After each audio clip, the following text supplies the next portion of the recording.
At an Arctic bioresearch station, Hiroshi and Daniel enter a lab and find open animal cages, 2 dead men, and their friend Peter, who is still alive but infected by some disease. When Hiroshi gives him some water, something throbs in Peter's throat and Hiroshi calls it progress. On day 1, a team from the Centers for Disease Control or CDC led by Peter's brother Alan arrives on a helicopter. Hiroshi and Daniel tell them there haven't been any further infections, which means the virus doesn't travel airborne and quarantine isn't needed. The CDC team has a chip injected into their left hand that gives them unrestricted access to all the facility's room, and they learn that there's only 1 hour of satellite a day to exchange data with the outer world. Alan and Julia visit Peter, who has been tied up. His vitals are critical and Alan doesn't think he'll survive the night. While Julia takes a blood sample, Alan asks some questions but Peter only answers white room. Julia notices Peter's blood is black, causing him to suddenly break free and push them off before stealing the needle. As Alan holds him down, Julia injects Peter with a sedative. Then Alan, Julia, and Sarah check on the dead bodies only to discover their soft tissue has dissolved into black goo. Meanwhile, Doreen and Sergio examine Peter's lab and find genetically modified mice. Daniel assures them they never used monkeys, which Doreen thinks is strange. Thanks to a special test, she confirms the virus isn't airborne. When Sergio disassembles a drain, Doreen finds fur from a monkey, which means Daniel lied. They start searching the base and find a door that won't open, so they lied about the chips too. Sergio uses liquid nitrogen on the lock to force it open and they find a bunch of empty cages. Doreen recognizes the monkey smell and notices the cages were open from the inside. There's a monkey sneaking around, and when Doreen tries to get closer, the animal goes wild and attacks her. Sergio hits it with a metal bar to kill it and Doreen notices something throbbing in its throat. Alan and Sarah search Peter's room and find a USB drive with video diary entries. In the first video, Peter makes a sign with his hand that Alan recognizes as a secret code they had as kids to warn each other about their drunk father. It means run. At that moment, the alarm goes off in the isolation room and they discover Peter escaped through the air duct using a bone saw. Daniel seals the air ducts and floods them with a gas that should disable Peter. Alan volunteers to search the air ducts and soon finds a trail of black goo, which he follows until he discovers the body of a guard missing an arm. While the body is removed from the duct and Alan insists on sealing this part of the base, Julia and Sarah run some tests in the lab. They discover a virus that is only 15 nanometers long, which has never happened before. When they show this to Alan, they explain the virus appears to be mutating Peter's genes. Sergio reveals he's got a miniature satellite dish hiding in his clothing and goes outside to send a message. When he turns around, he discovers hundreds of frozen monkeys. Sergio rushes back to talk to Hiroshi, saying that the people they work for aren't happy and that the schedule for the delivery changed when the CDC showed up. Meanwhile, Peter has put on the guard's uniform and uses the arm to open a lock. Now he can enter a room and attack all the people there. On day 2, Sarah interrogates Drs. Haven, Bryce, and Suleimani. They describe Peter's attack as smothering because he kept putting his mouth against theirs. There were 3 other scientists who ran away. The CDC team concludes Peter will go around looking for more people to infect. One of the missing scientists named Tracy approaches Doreen while she's studying the monkey. Tracy keeps referring herself as us and says she doesn't want to be sent to the White Room like Dr. Hvitt. She keeps talking to an imaginary person, saying they wanted to use the virus as a weapon and how they lost control of it. When Doreen tries to leave, Tracy goes wild and throws her on the ground to try to spit black goo into her mouth, but Doreen dodges just in time and runs. At that moment, Tracy recovers her sanity and apologizes before passing out. Looking at the injection logs, Julia discovers Peter injected the rats with a new formula called Narvik. Some rats got Narvik A and others got Narvik B. The scientists that helped him are the ones they found dead. Julia asks Hiroshi to replicate Peter's experiment to directly study the results. The rats with Narvik A all die, while rats with Narvik B have a 100% infection rate with a 0% mortality rate. Suddenly, a Narvik B rat breaks the glass and attacks an uninfected rat by passing the black goo from mouth to mouth. In the corridors, Sergio and Daniel capture one of the missing doctors. He looks very sick and is taken away on a stretcher, which is seen by other workers. They want to know why they haven't been evacuated yet, so Alan explains they can't risk taking the virus to the rest of the world. In the isolation room, Haven is going through severe pain, so Sarah leaves to look for medicine. When she enters the stockroom, Peter suddenly closes the door behind her. He tells her that Julia is here for a reason before escaping through the air duct. Soon Alan, Sergio, and Daniel arrive and Sarah tells them what happened. Sergio finds black fluid in the air duct and thinks Peter left it to be followed. Then Sergio climbs into the duct and looks around until he finds Peter. Alan is keeping an eye on him on the camera and for a few seconds it goes black. When the image returns, he's looking at himself, which means Peter stole the camera and is above him. The security team rescues an unconscious Sergio from the duct, but Peter is already gone. In the isolation room, Sarah notices that medicine has no effect on Haven. Bryce and Suleimani want to get out, and when Sarah refuses to open the door, Bryce threatens her with a syringe. Security is called and Alan decides to enter the isolation room, taking off his suit to gain the doctor's trust. It works and Sarah is freed. Afterward, Julia shows Alan and Sarah her testing on the rats. The Narvik A rats died of liquefaction of their organs, while the Narvik B rats are aggressive. Julia believes that the Narvik B virus reprograms the brain to create a perfect contagion machine like Peter. As Doreen brings Tracy to intensive care, Haven starts having a seizure. When Sarah runs to check on him, he reveals he's only pretending and pushes her against the wall to knock her out. Doreen is pushed into the chamber by Bryce and Suleimani, and the three doctors get to escape. Moments later, Sarah discovers her hand is trembling. Alan confronts Hiroshi about all the lies, but he claims he didn't know what his scientists were doing. After Alan leaves, Hiroshi looks at a secret album full of pictures of Julia. Then he takes off his contacts, revealing he has silver eyes.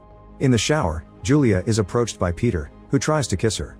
Julia pushes him off, but Peter grabs her and forces her to swallow the black goo. On day 3, Alan finds Julia unconscious in the bathroom. When he asks what happened, Julia has a flashback of the attack but says she doesn't remember what happened. After Alan drops Julia in her bedroom, he hears a noise and follows it into a lab where he finds Peter, who asks for help before collapsing. The base is put under lockdown while Doreen and Sarah gather all the employees to ask them to report even the smallest symptom. Alan brings Peter into the isolation area, but Hiroshi thinks he's too dangerous, so he announces they're sending him to level R.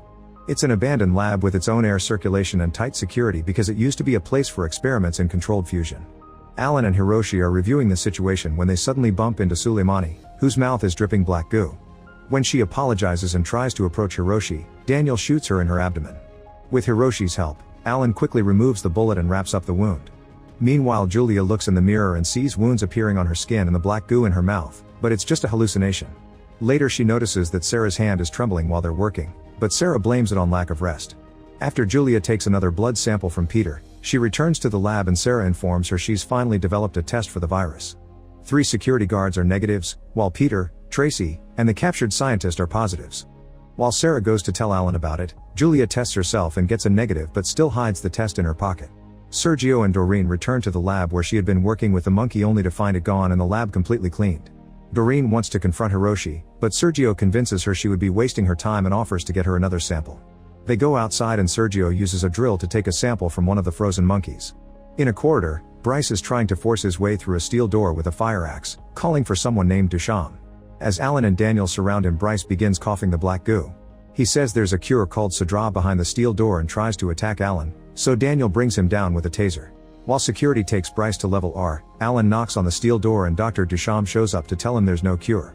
In the lab, Doreen prepares a sample from the frozen monkey, but as soon as she puts it in the incubator, it grows at shocking speed. She kills it with a gas while explaining viruses aren't supposed to do this.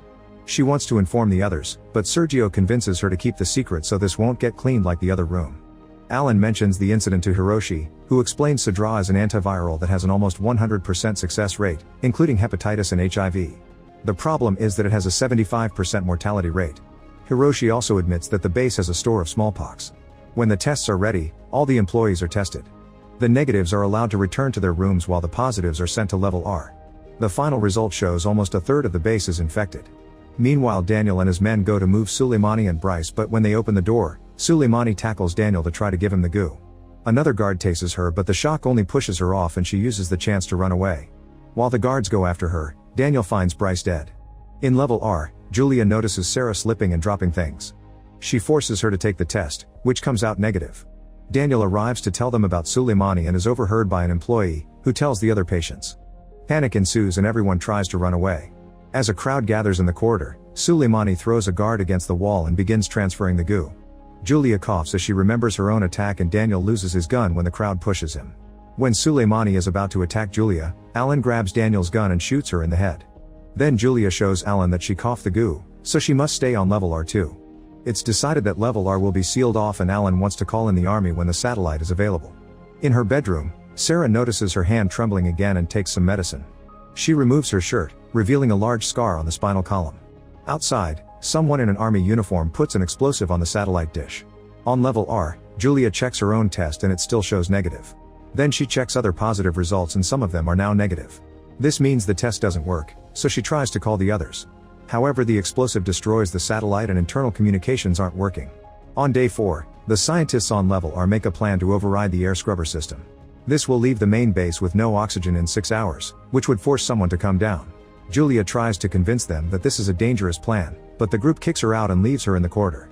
Suddenly a person in a suit appears in and makes a sign as if asking to follow them. But when Julia tries to do so, the person disappears. Alan asks about the satellite and Daniel claims they're investigating. Hiroshi announces that they're abandoning the people on level R because it's too dangerous to reopen it. In her room, Sarah notices her hand is still trembling. When she's about to take some medicine, she's approached by Dr. Igam, who asks about the accuracy of the test. Hers was negative, but she has a strange mark on her arm. Sarah runs the test again and it's still negative, but Igam is skeptical.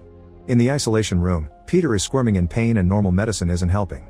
Alan convinces Duchamp to try Sudra, since at this rate Peter is going to die anyway. As soon as Sudra is injected into Peter's body, his condition improves. Meanwhile, Hiroshi calls Sergio out for blowing up the dish. Sergio reveals that Hiroshi made the virus and tells him that if he doesn't want trouble, he must reach the promised results. At that moment, an environmental alert announces an oxygen decrease in the base. Daniel explains this is a tactic used by the people in level R, so Hiroshi announces he'll handle it personally. In private, Doreen tells Sergio that if he wants her to keep working on the monkey, she wants the truth. Sergio explains he's a member of a special investigation section of the Pentagon, sent to the base to investigate the rumors of illegal research. Doreen runs more tests and discovers that someone has specifically created the virus. It's being used to manifest select qualities in human beings. Sergio then kills her and releases the rats to make it look like they did it. On level R, Julia is chased by an infected patient. When she runs by a room, the mysterious person pulls her into a room to save her and together they slam the door on the attacker's arm to keep him out. After locking the door, the person removes the gas mask and introduces herself as J. The women go looking for supplies and on a wall they notice the initials JLW with some flowers. Julia is freaked out because this is how she used to write her initials as a kid in Montana, but she doesn't remember being here before. Later, Igam begins to have hallucinations and Sarah finally realizes that she's infected, meaning the tests don't work.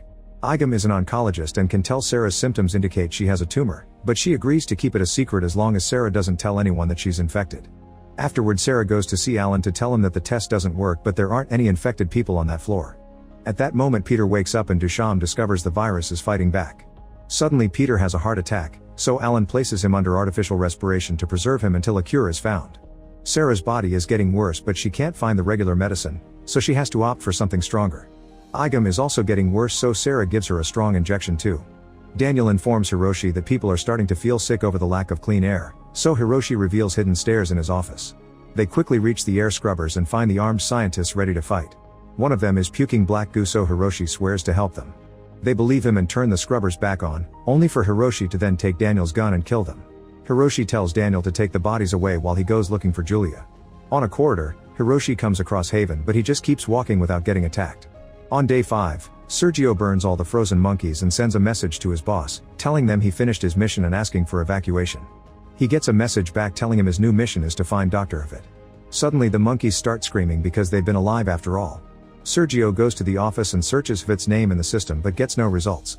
After lots of testing, Alan finds a way to make Sudra stronger and Duchamp gets ready to test this update on animals. On level R, Hiroshi makes it look like he was attacked before approaching Julia and Jane, saying the guys messing with the air scrubber stabbed him. They don't have the supplies to help him, so they'll have to cross a dark corridor to reach the other side of the facility. After walking for a while, they stop so Julia can wrap a jacket around Hiroshi's wound and she notices weird scars on his back. Suddenly they see a bunch of rats running, so they throw the flashlight into the tunnel to discover an infected person. The trio immediately starts running too and Hiroshi and Julia manage to hide inside a room, but Jay is jumped on by the attacker and left outside. Julia wants to save her, however Hiroshi says it's too late and blocks the door. While they wait, Julia asks Hiroshi about his scars, and he explains he tried to save his daughter when his house caught on fire. Once they can't hear the attacker anymore, the duo keeps moving down the corridor, but Hiroshi can barely walk and falls. Haven finds them and tries chasing after them, so Julia pushes Hiroshi into another room where Jay appears and uses a fire extinguisher to knock Haven out. Then the women take care of Hiroshi's wound and Jay says he lied about his daughter, which confuses Julia because Jay hadn't been there. This makes Julia realize Jay is a hallucination and all the things Jay did were actually done by Julia. At the lab, Alan finds Doreen's body and thinks someone pushed the cages on purpose. After an argument, Alan and Daniel check the security cameras, only to discover all the files are corrupted. Once Alan is gone, Daniel checks the other cameras and notices Sergio in the corridor. At the same time, Sergio asks Duchamp about it. Duchamp confirms he's in the base but nobody sees him anymore. Rumors say he's in the White Room. Then they're interrupted by Daniel, who takes Sergio to another room to slam him against a wall as he asks about Doreen. Sergio only tells him to ask Hiroshi. Meanwhile, Igam continues to be in pain and asks Sarah to end her suffering. Sarah ignores the request and gives her an injection before getting one for herself. Alan autopsies Doreen and finds the needle mark that killed her, which worries Sergio. Then Alan goes to tell Sarah that Doreen was murdered, which makes Sarah's mood worse. She ends up kissing Alan, but he pulls back and notices her pupils, so he assumes she's been consuming medicine for fun. After he leaves, Sarah finally agrees to grant Igam's wish and euthanizes her with an injection. Sergio and Alan look for Doreen's research to see what's being covered up. Sergio smoothly manipulates Alan into looking for Havit, claiming that Doreen was in contact with him. Alan goes to confront Daniel, who points out that Alan shouldn't trust everything Sergio says. Getting suspicious, Alan and Daniel search Sergio's room.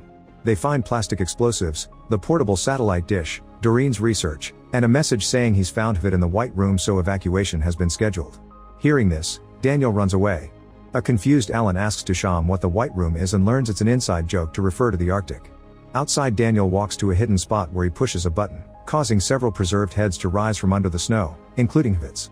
Suddenly he's knocked down by Sergio, who faked that last message on his phone so Daniel would guide him to this spot. Sergio grabs Havit's head and heads back only to bump into Alan, who punches him for killing Doreen. Since he's a soldier, Sergio easily overpowers Alan and cuts his guide rope to abandon him in the snow before leaving. Thankfully, Alan manages to find the rope again and returns to the base too. Meanwhile, Sergio is trying to text his boss, but he's ambushed by Daniel, who stabs him and takes off his insulated clothing. Then Daniel takes Havit's head and makes his way back. On day 6, a mysterious person begins dragging Sergio's body away. On level R, Julia sees a little girl in the corridor and tries to follow her, only to bump into Peter.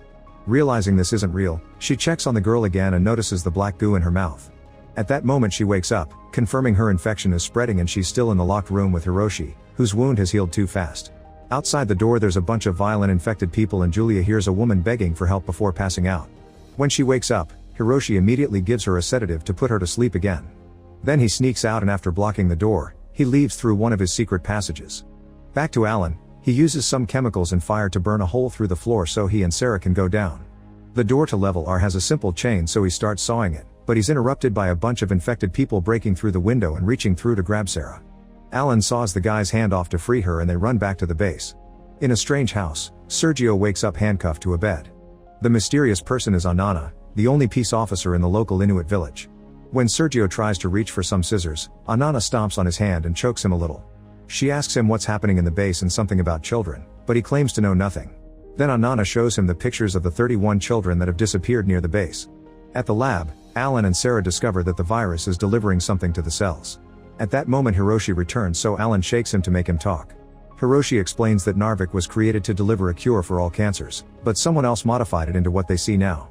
After Alan storms off, Daniel tells Hiroshi that he killed Sejo and Hiroshi slaps him for it because if Sergio doesn't check in, they will come. Meanwhile, Julia has another hallucination that puts her in a cabin with the girl and Peter. The child is also called Julia and she explains she comes to this house every summer with her mother. Julia realizes this is the place in Montana she visited with her mom and the girl is her younger self. The hallucination changes to a dinner with all her colleagues, who say they're here because of Julia and everything has always been about her. When she cuts the turkey, black goo comes out of it. Then she finally wakes up with silver eyes. Julia doesn't see signs of the infection anymore and her blood looks good, but her head hurts. She also sees Peter in the room, so she covers her eyes to avoid looking at him. He still talks to her, mentioning she may be patient 0. Sarah and Alan run more tests and accidentally make the virus grow. Since it's spreading on the desk, Alan uses a fire extinguisher to stop it. If the cold stops the virus, they theorize it may work on infected humans. Alan visits Dr. Victor, who has cryogenics equipment in his lab that he's been testing on rats. They prepare the machine for Peter and immerse him in the liquid. At first he appears to drown, but soon he calms down and falls asleep. When Sergio is left alone, he grabs a pen and uses its parts to open the handcuffs. After grabbing a knife he looks out and discovers Anana is friends with Daniel. Sergio rushes out and attacks Daniel until Anana stops him with her gun. It turns out this guy isn't Daniel, he's Anana's brother Talyuk. He used to have a twin brother who disappeared when they were kids. Anana wants to know who this Daniel is, so she and Sergio leave to find the base. On day 7 a bunch of helicopters with the Ilaria Corporation logo arrive. Some soldiers enter the base and Constance introduces herself as Ilaria's chief operating officer before claiming she's only here to help Alan. In private she throws a book at Hiroshi and grabs him by the neck for his failure. The original mission was to get a virus and a cure, so she plans to rescue Julia to finish it. Once they have a cure, every witness will be killed. At the same time Alan tells Sarah he doesn't trust Constance, so if they find a cure, they must keep it secret. Later Constance finds Hiroshi's album of Julia pictures and makes him confess where she's hidden as she takes off her contacts to reveal silver eyes. After she leaves, Hiroshi sneaks into his secret passage. When Sergio and Anana show up at the base, the guards including Daniel receive them. Anana runs to hug Daniel and tells him he's the brother they stole from her. Daniel pushes her off, so she shows him a picture of Talyuk and Sergio supports her story. Thinking it's an edited picture, Daniel sends Sergio to isolation. Constance checks on Sergio and slaps him for killing the scientist who could have found the cure. It turns out Ilaria is paying for the virus and cure, while Constance is paying Sergio for proof that Hiroshi has gone rogue. After hitting Sergio again, she kisses him. Since she still has to pretend she's Alan's ally, she sends Sergio to isolation anyway. On level R, an infected person breaks into Julia's room and tries to attack her. However, Julia's new eyes flash silver and scare the creature away. Soon Hiroshi arrives and is shocked to see Julia's silver eyes, so he bandages them while he cries. Then he convinces her to leave the room because someone is coming to kill her. Alan, Constance, and the soldiers make it to level R and encounter some crazy infected people. The soldiers open fire, but there are too many of them and they can't fight them all. Constance calls for a full retreat and the group runs as they keep losing more soldiers on the way. They manage to get behind a gate for safety, yet Alan refuses to leave without Julia. An infected person appears in the corridor and almost attacks Constance, but Alan shoots her first. Constance thanks him but still threatens Alan to force him to leave with her. Meanwhile, Daniel hears Anana's story about all the missing kids. He admits there used to be children at the base but they all disappeared and he doesn't know what happened to them. When Hiroshi comes back with Julia, Daniel and Anana are waiting for him. Daniel makes the guards take Julia away and Hiroshi gives her a box before she leaves. Once she's alone in a lab, Julia opens the box and finds contacts. She doesn't put them on, so when Alan finds her, he notices the silver. On day 8, infected people begin breaking through the ceiling to invade the base. They sneak through the ducts and spy on everyone. Julia tells Alan and Sarah that they have to run some tests on her blood to find the cure. At that moment an alarm goes off and Alan joins Daniel to find an infected man that the guards killed. Alan notices there's black goo all over the supplies and thinks the man came here on purpose to contaminate their food. Sarah takes a blood sample from Julia and notices she's got light sensitivity.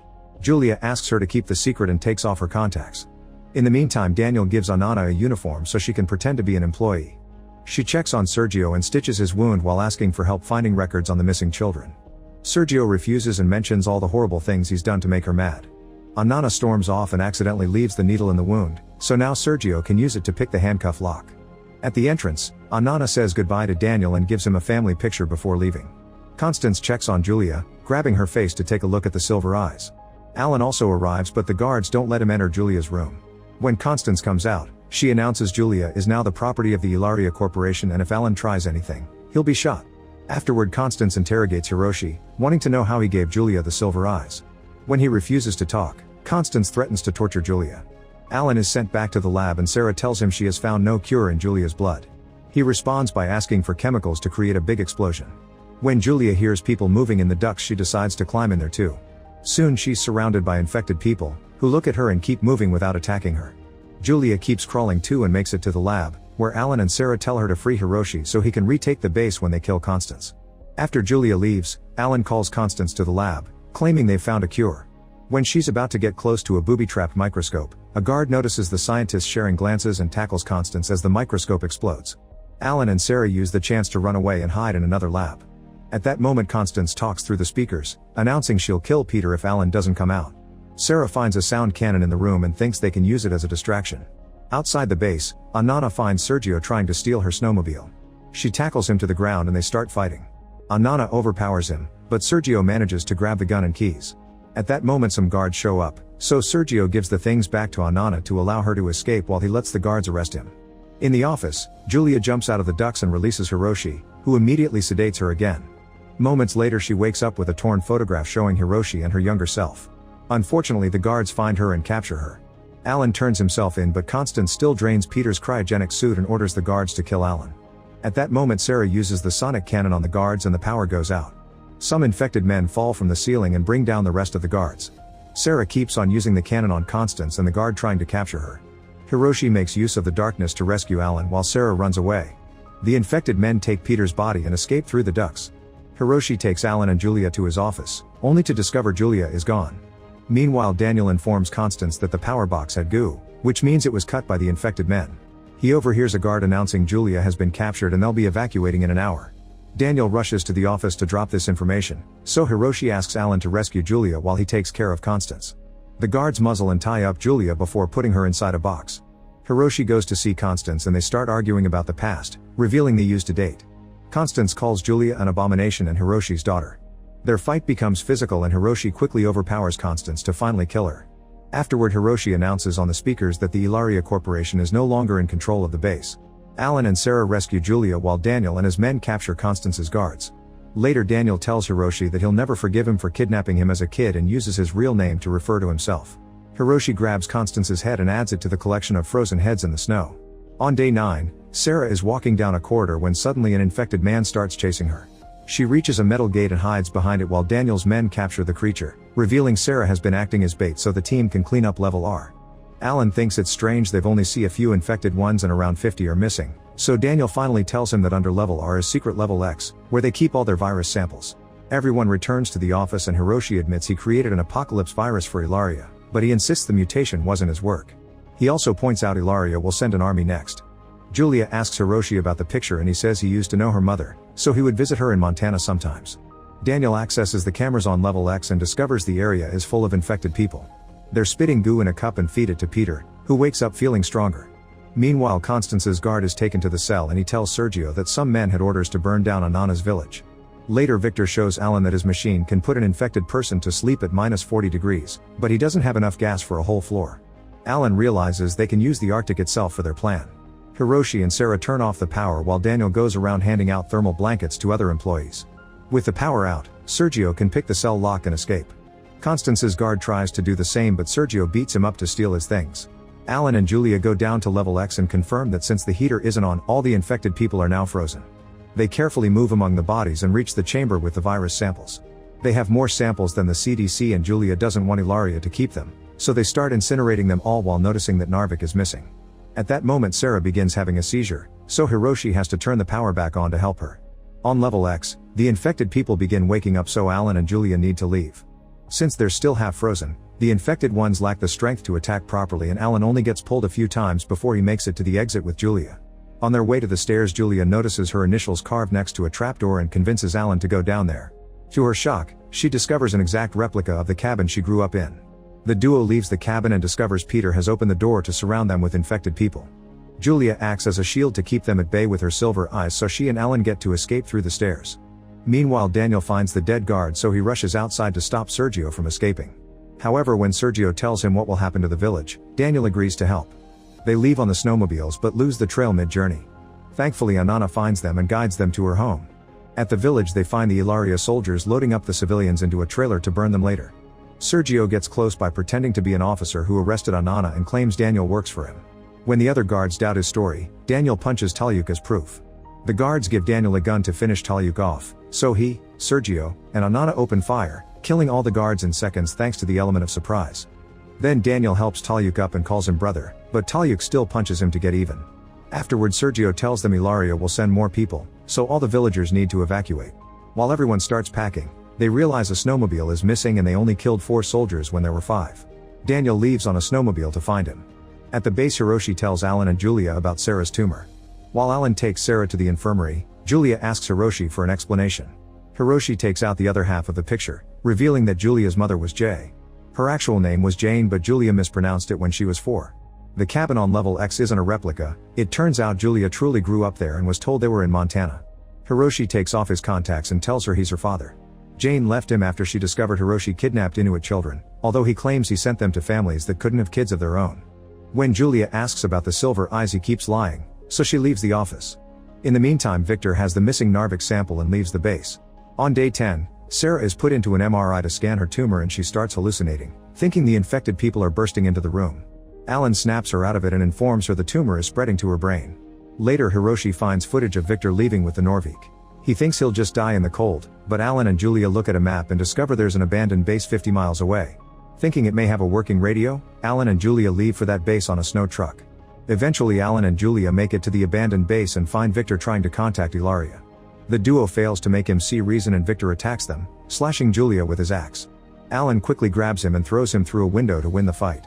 While he ties Victor up, Julia tries to fix the radio. Suddenly, a laser light appears on Victor's chest and he gets shot.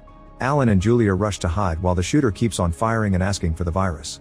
After a bullet destroys the radio, the duo carefully sneaks around and finds a trapdoor. They go down there with Victor's bag and follow a singing voice to find a man with silver eyes chained to a wall. He explains that Constance forced him to pick a side and Hiroshi locked him up 29 years ago. There can only be 500 people with silver eyes, which apparently grant them eternal life. They can hear the shooter coming, so Alan hides the bag with the virus. When Julia tries to free the prisoner, the man fights her for the tool. He explains eternal life equals suffering and watching your loved ones die, so he wants Julia to end things. The tool closes on his neck, killing him. At that moment the shooter finds them and ties them up, threatening to kill them if they don't give him the virus. Suddenly the soldier falls dead of a shot by Daniel, who has been following him because this was the guy that escaped from the village. Afterward the group burns the base and Julia throws the bag with the virus into the flames. At the base Sarah records a video explaining she's been studying Julia's genes and discovered they've restored to the lengths found in a newborn. She's going to creature a serum and test it on her own cancer, so she's recording this in case she's dead when Alan comes back. When the testing begins, Sarah has a seizure and collapses. When the others return, Hiroshi explains he had to put Sarah into a coma to stop the seizures. Julia asks about the prisoner and Hiroshi tells her the guy gave Jane to Constance. The 500 immortals are the people running Ilaria and Hiroshi's always lied to protect Julia from them. Suddenly Sarah crashes and everyone rushes to resuscitate her, but she only has a few hours left. Meanwhile Julia reveals she didn't destroy the virus, she hid the sample in her jacket. On day 11, Hiroshi notices that Constance's phone receives a text saying a retrieval team will arrive in 6 hours. Hiroshi grabs the bombs he keeps hidden in his office and starts planting them around the whole base. The infected ones don't attack him so he puts a bomb on level X2. At the lab Sarah has received a transfusion of Julia's spinal fluid and it's curing her tumor. Duchamp informs Alan and Julia that people are disappearing. It seems the infected ones have been sneaking around the base to kidnap employees. They're even setting up traps, which means they're evolving to be smarter. Afterward Hiroshi tells Alan about the incoming army and the bombs. The plan is to bait the soldiers into the building and blow them up with the infected ones, so Alan must gather the remaining healthy people and hide in the bunker. While all the survivors are taken to safety, the infected ones continue to spread their black goo by injecting the kidnapped employees and draining them. In the lab Julia experiments with Narvik and begins developing a way to reprogram it. When Alan finds out she didn't destroy the virus an argument ensues, but they're interrupted by Sarah waking up.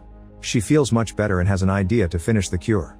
Once they've gathered enough goo, Peter and his people pour it into the sprinkler system and turn it on, so all the people in the bunker are showered with it. By the time Alan checks on them, they're all gone. Hiroshi and Daniel want to blow everything up, but Alan wants to use the new cure to save as many people as possible. Another argument ensues and Julia shuts them up to share a plan. If they freeze all the infected people again, they can slow down the virus to let the cure do its thing. However, they can't turn off power again if they want to escape from the incoming army. Daniel reveals they have a super chemical sprayer from another experiment, so they can fill it with the cryo liquid and shoot their enemies to freeze them. Since they have the silver eyes protection, Hiroshi and Julia go down to level X and immediately find Peter. Moving fast, they manage to freeze him and inject him with the cure. Peter collapses as he has a seizure and spits all the black goo in his body. Seeing their leader in danger causes the infected ones to attack the duo anyway, but this doesn't stop Hiroshi and Julie from doing their jobs. They keep freezing and curing people, so a few infected ones decide to escape through the ducts.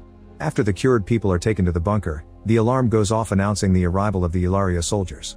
Alan, Daniel, Hiroshi, and the remaining guards go outside to buy time, but they're surprised to see the snowmobiles stop at a safe distance. The team goes closer to discover these are drones with bombs, so Hiroshi tackles Daniel to save him from the explosion. This was a distraction and now 3 soldiers are dropping from the sky with parachutes to infiltrate the base. The team runs to hide in the fake cabin and a wounded Hiroshi wants to detonate the bombs now because the leader of the soldiers is Scythe, a skillful assassin and the worst of the silver-eyed immortals. Scythe and his guards get in an elevator and pretend to save all the people from the bunker, but they kill them instead. When Sarah has another headache, her eyes turn silver too. Daniel gets tired of waiting and uses the detonator, but nothing happens because Scythe's guards are disabling them. Scythe reports to his bosses, who tell him to find and deliver the virus, the cure, and Hiroshi alive. Everyone else must be killed. The men sneak out of the cabin to check on the survivors and find the bodies. Then they check the security footage and Alan is shocked to notice Scythe as a teenager, but Hiroshi reminds him he's an immortal silver eye and actually centuries old. Scythe sees the group on the cameras too while one of his guards takes care of something moving in a box. The other guard Blake finds footage of Constance's death and Scythe gets angry because she was his mother. Since Alan and Hiroshi discuss their plan aloud, Scythe hears them on the cameras and doesn't realize it's a trap. While the alarm announces a biohazard accident that the team started as a distraction, Hiroshi and Alan go outside to retrieve a frozen canister. Scythe and his guards surround them, so Hiroshi throws the canister over thin ice. When the guard runs to grab it, the ice cracks and she drowns. By the time Hiroshi and Alan grab their guns, Scythe and Blake are gone. At the base Scythe watches more footage and learns that Hiroshi has a daughter. He kisses Blake and sends her out to find more information about Hiroshi's kid. Meanwhile Alan's team takes the elevator to return to the cabin, but it suddenly freezes when the power goes out. In just a few seconds the lights return and the team discovers Julia is gone. The elevator's ceiling hatches open so they assume Scythe captured her. The team returns to the cabin, where a canister is dropped down the stairs. Inside they find Julia's finger and a note from Scythe asking for Hiroshi's presence. The group quickly makes a plan. Alan and Peter will enter the ducts to open the hatches and Hiroshi will activate the knockout gas. After the men leave, Daniel steals the virus and goes to see Scythe. The brothers open the duct hatch and tell Hiroshi to release the gas, but he ignores them and confronts Scythe instead, saying he can have him in exchange for Julia. Scythe laughs and reveals he's put bombs around Julia's and Daniel's necks, so now Hiroshi must choose one to save. Hiroshi refuses to play such a zish game and Daniel announces he doesn't have to before removing the collar. This triggers the explosive and Daniel dies. Hiroshi kicks Scythe off his chair and grabs the tablet to stop Julia's collar while Alan and Peter rush in to knock Scythe out. Suddenly all the screens show Blake opening the box, revealing Jane inside. In the meantime Sergio helps the Inuit survivors find a new safe area to live in. However Talyuk thinks Sergio is dangerous and forces him to leave them. Anana is furious when she finds out and forces Talyuk to help her find him. On day 13 Hiroshi explains to Julia he agreed to create Narvik for Ilaria because they threatened to kill Jane. Peter and Alan try to interrogate Sick but he just tells them to check the news. The brothers grab Scythe's tablet and discover there's been an outbreak of an unknown illness in Puerto Rico which the locals are calling black blood. Alan thinks the virus was released by Sergio, who is currently collapsing outside the base. Blake brings him inside and reveals they know each other. She confirms she has the virus and the cure thanks to Daniel, so now she needs Sergio's help to rescue Scythe. The brothers discuss the outbreak with Julia and Hiroshi and they agree they can contain it, they just need the cure. Hiroshi deduces where Blake may be hiding so they go looking for her. Blake gives Sergio a gun to fight, but he knocks her out and meets with the team. He lets Julia check on her mother and to prove he isn't working for Ilaria anymore, he shoots Blake dead. Then Sergio says he'll give them the virus and the cure if they give him the list of the 31 kidnapped children. Hiroshi doesn't have a written list but he remembers them all, so he tells Sejo to start taking notes. Once Sergio has the full list, he leaves the base and lets Alan have the canisters. Meanwhile Peter frees Scythe because he's been working for him all along. It was Peter who released the virus into the world and now he gives Scythe the detonator. To make it look like he escaped, Scythe knocks Peter out. Outside Sergio sees a bunch of snowmobiles approaching and discovers it's Anana with Tulak. He takes them inside and Tulak tries attacking Hiroshi, but Anana holds him back and offers her snowmobiles to evacuate the base. Unfortunately they have to tell the siblings what happened to Daniel. A bleeding Peter tells Alan that Scythe attacked him and escaped, so everyone rushes to evacuate faster. Alan gives Julia the canisters and they kiss. When the group opens the gate to finally leave, Scythe appears outside and activates the detonator. All the explosives in the base blow up and the building crumbles, killing most of the crew. Alan survives and discovers Scythe has captured Julia with the canisters. When Jane begs for her daughter's life, Scythe immediately kills her. A helicopter lands nearby and Scythe handcuffs Julia inside. Alan throws Kosnance's head into the chopper to distract Scythe, allowing him to jump in too. A furious Scythe gets ready to attack, so Julia gives Alan one of the canisters and kicks him off the helicopter before it takes off. On day 235 Alan secretly meets with Peter, who says he's found Julia. In the Ilaria headquarters, Julia is in charge of the Board of Silver Eyes.